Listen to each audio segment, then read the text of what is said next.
उर्दू बचाओ, उर्दू बचाओ। उर्दू हमारे अदब की जान है, जान है, जान है। उर्दू हमारी शान है, शान है, शान है।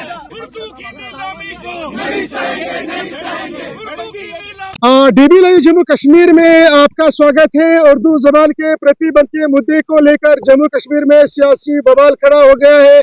एक तरफ जहां पीडीपी प्रदर्शन कर रही है और नेशनल कॉन्फ्रेंस यानी हुक्मरान जमात को कसूरवार ठहरा रही है, वही ये मुद्दा अब तूल पकड़ता जा रहा है। अब जरा नेशनल कॉन्फ्रेंस का क्या स्टैंड है, देखिए हमारी ये खसूसी रिपोर्ट। हैरत इस बात की है कि उनको बहुत जल्दी है। एक नोटिफिकेशन जो है डिपार्टमेंट ने निकाला था जिसमें एतराज़ात मांगे गए थे कि अगर पब्लिक को कोई एतराज़ है किसी सब्जेक्ट के बारे में तो वो एतराज़ दें।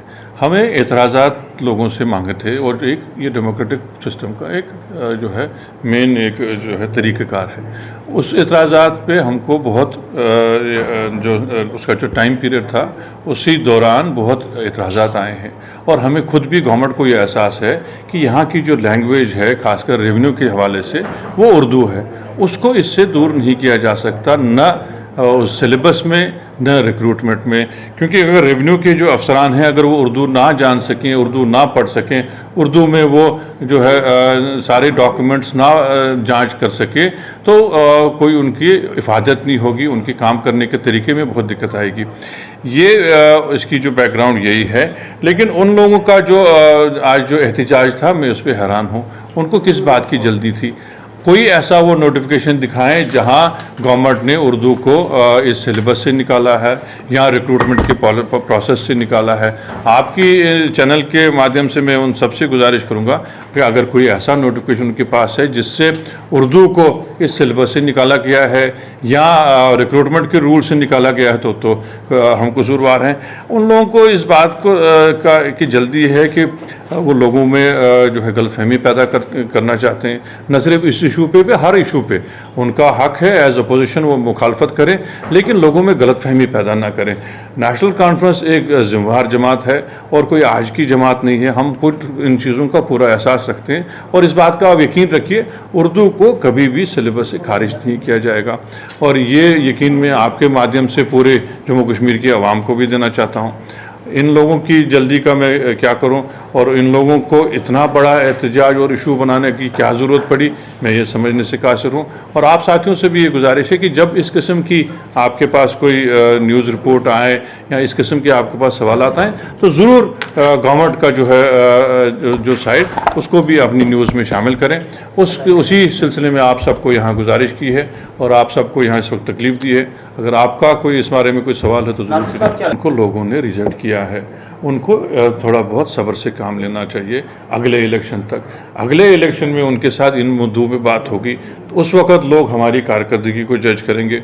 ऊपर वाला हमें उस वक़्त ज़रूर कामयाबी देगा और हम अपनी परफॉर्मेंस के बलबूते पे उस वक़्त लोगों के सामने जाएंगे। अभी बहुत दूर है, अभी तो शुरुआत ही हुई है, 1-1.25 साल हुआ है। उनको सब्र सीखना चाहिए। ये मैं उनसे ये भी कहना है कि सीएम उनकी अपनी सोच है। एक चीफ मिनिस्टर साहब एक मामूली दायरे में रह के नहीं चल सकते हैं। एक बड़े जो है कैनवस पे उनका एक रोल है। वो सिर्फ उनकी सोच से नहीं चलेंगे।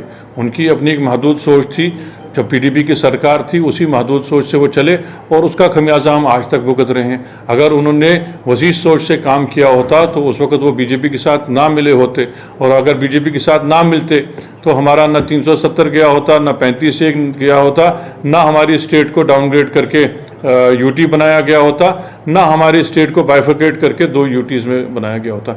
अपनी गलती पे वो नहीं देखते हैं, अपनी सोच पे नहीं देखते हैं, नुक्ताचीनी करते रहेंगे।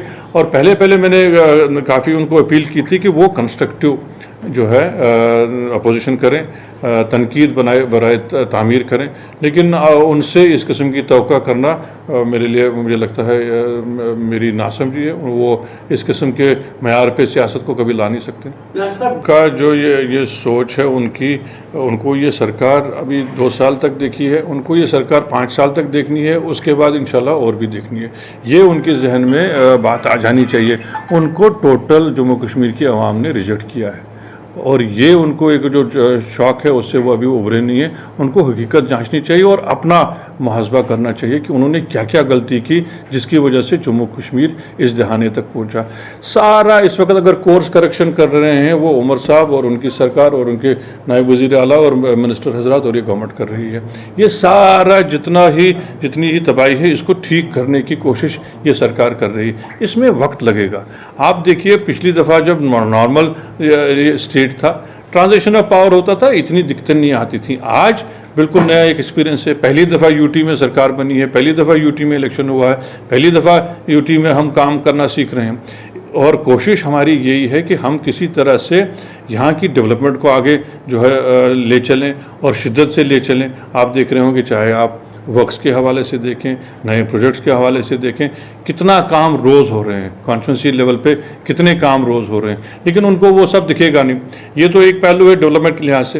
पॉलिटिकली भी हम लोगों की ये पूरी कोशिश है कि हमको स्टेटहुड वापस मिले और हमारी जो कॉन्स्टिट्यूशनल गारंटीज है वो हमको जो है इसी आइन के ज़रिए से हासिल हो जाए। उसके लिए हम अपनी कोशिश ज़रूर करेंगे। उनको जो है नेगेटिव सोच की तरफ ले जा रहे हैं और ये मैं आपसे भी गुजारिश करूँगा, आप जब हम पे तनकीद करें और हमसे ये सवाल पूछें, आपका हक बनता है, लेकिन आप लोगों को जो पॉजिटिव्स हैं वो भी दिखाएं। अदरवाइज़ लोगों के जहनों में एक वो मायूसी फैलती है, एक नेगेटिविज्म फैलता है, फिर उनका सारे सिस्टम से एतबार उठता है। इसमें आपकी भी जिम्मेदारी है कि आप सिस्टम में जो पॉजिटिव्स हैं वो भी लोगों तक लेके आएँ, फिर फैसला आप लोगों की अदालत तक सोचें और ऊपर वाले की अदालत के साथ दायरे से किस तरह से उनको ये लगा कि हम बीजेपी की बी टीम। हम लोग ही एक हैं जो बीजेपी के खिलाफ इलेक्शन लड़ के आए हैं। क्या इन्होंने बीजेपी के खिलाफ इलेक्शन लड़ा? जिस पार्टी की आपने बात की, क्या उन्होंने पिछला पार्लियामेंट इलेक्शन भी बीजेपी के खिलाफ लड़ा?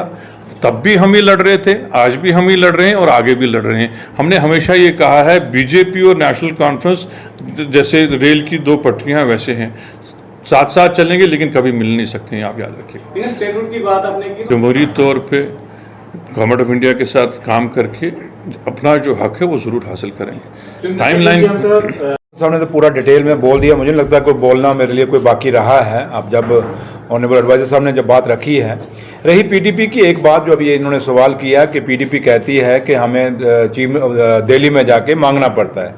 मुझे बताएं, जम्मू कश्मीर की, जब जम्मू कश्मीर एक स्टेट थी, उसकी असेंबली में इनके फाइनेंस मिनिस्टर ने क्या कहा था? द्राबू साहब ने उन्होंने कहा कि हमें बैगिंग बाउल के साथ हमें दिल्ली में जाना पड़ता है, और कब तक जाएंगे? और ये इतिहास है, जब से देश आज़ाद हुआ और जब से जम्मू कश्मीर की आज़ादी है, 47 से लेके आज तक कोई भी सरकार जो भी दिल्ली में हुई है, उसके आगे कोई भी सरकार कहे कि जम्मू कश्मीर की हमने नहीं दिल्ली से जाके पैसे मांगे। कौन सी सरकार है जो कहती है हम नहीं मांगे? हर सरकार की मजबूरी है, क्योंकि जम्मू कश्मीर एक टैलेंट पे बसी हुई स्टेट है, देश के आखिरी कोना, आखिरी छोर पे है, जो पाकिस्तान के बिल्कुल मुंह के आगे खड़ी स्टेट है, जिसका अपना कोई सोर्स ऑफ इनकम नहीं है। तो इसलिए अगर हिंदुस्तान से हम कोई पैसा मांग के आते हैं तो हिंदुस्तान भी हम पे कोई एहसान करके नहीं देता। या हम भी अगर मांगने जाते हैं तो अपना हक लेके जाते हैं। क्या यहाँ के लोग इनकम टैक्स नहीं देते? क्या यहाँ के लोग जीएसटी नहीं देते? क्या हम लोग देश की तरक्की में अपनी हिस्सेदारी नहीं डाल रहे? जम्मू कश्मीर के लोग, जब हम अपनी हिस्सेदारी डालते हैं, यहाँ के जितने भी प्रोजेक्ट हैं, वो बिजली कहाँ जा रही है? देश में जा रही है, जहाँ से पूरा एक रेवेन्यू कमाया जाता है। तो उस हिस्सेदारी में से अगर हम कोई पैसा मांगते हैं तो भीख नहीं मांग रहे। हाँ, लेकिन हमने तो ये कभी नहीं कहा, ना शेर कश्मीर शेख अब्दुल्ला साहब ने कभी कहा, ना कायदे-दानी डॉक्टर फारूक अब्दुल्ला साहब ने कहा, ना आज के ऑनरेबल चीफ मिनिस्टर मेरे कायद और जम्मू कश्मीर के मुख्यमंत्री जनाब उमरदुल्ला साहब ने कहा कि हमें भीख मांगने के लिए वहाँ जाना पड़ता है। जबकि पीडीपी ने के खुद फाइनेंस मिनिस्टर वहाँ खुद महबा जी खुद बैठी होती थी, जहाँ पे ये बात आप लोगों को आज भी ऑन रिकॉर्ड है, मैं कोई झूठ थोड़ा बोल रहा हूँ। तो वो कहते नहीं थे कि हमें मांगने के लिए जाना, कटोरा लेके मत जाना पड़ता है। तो हमने तो कटोरा लेके तो नहीं गए, हम अपना हक लेने जाते हैं। इसलिए जहाँ तक ताल्लुक है, पीडीपी एक फ्रस्ट्रेटेड पार्टी है और वो जिसकी कोई लाइन नहीं, कोई लेंथ नहीं, कोई मैनिफेस्टो नहीं। वो सेल्फ रूल कहाँ चला गया? उसका मैनिफेस्टो क्या आज तक दिखा कहीं? हमारे जो भी मैनिफेस्टो सामने दिख रहा है, जिस पे रोज बात करते हैं कि बताओ नेशनल कॉन्फ्रेंस ने मैनिफेस्टो में से क्या किया है, लेकिन वो भी तो दिखा दें। वो सेल्फ रूल का मैनिफेस्टो कहाँ चला गया? तो फिर मैं वही कह रहा हूँ कि हम उस पार्टी के वर्कर हैं, उस पार्टी के कार्यकर्ता हैं जिस पार्टी के शेर कश्मीर ने हमेशा हर जात, हर बरादरी, हर मजहब, हर लैंग्वेज को इंपॉर्टेंस दी। शेर कश्मीर के टाइम से लेके आज तक, चाहे हिंदी है, चाहे वो डोगरी है, चाहे वो उर्दू है, चाहे वो पंजाबी है, कोई भी लैंग्वेज जो जम्मू कश्मीर में बोली, चाहे वो बुद्धिस्ट हैं, चाहे वो लद्दाख में जो लैंग्वेज बोली जाती हैं, हर लैंग्वेज को बराबर की हिस्सेदारी दी, बराबर की इज्जत मान सम्मान दिया जम्मू कश्मीर में। और ये कभी भी नहीं हो सकता कि नेशनल कॉन्फ्रेंस की क़यादत और खासकर अब्दुल्ला खानदान का रहनुमा जब जम्मू कश्मीर का मुख्यमंत्री हो तो जम्मू कश्मीर की किसी कौम के साथ, किसी जुबान के साथ भेदभाव हो सकता है, ये पॉसिबल नहीं हो सकता। हाँ, अब एक डूबती नाव है जो किनारा ढूंढने की कोशिश करती है, लेकिन किनारा भी उस टीले पे चढ़ती है जो टीला पहले ही टूटा होता है। तो इसलिए वो ऐसे टीले को पकड़ रही है, वो ऐसे रस्से को पकड़ने की कोशिश कर रही है जिस रस्से में जान नहीं है। हाँ, एक रस्सा उन्होंने पकड़ा हुआ जो बीजेपी का है, जब पहले बीजेपी का रस्सा तो छोड़ लें, अब उनको जो पर्ची वहां से दिल्ली से मिलती है सुबह शाम को, और वही उसी पर्ची को वो यहाँ आप लोगों के सामने पढ़ देते हैं। तो लेकिन हम किसी की पर्ची पढ़ के नहीं यहाँ बोल रहे, हम अपने कायद का शेर कश्मीर से लेके, कायदे सानी से लेके और अपने कायद का आज तक जो रहनुमाई हमारे आपके सामने खड़ी है, उस रहनुमाई के मुताबिक बोल रहे हैं। ऑनरेबल एडवाइजर साहब ने, नासिर साहब ने जो बात आपके सामने रखी यही है। तो आखिर में यही है कि पीडीपी ये सोचे कि जम्मू कश्मीर के लोग कभी उनको माफ़ करेंगे।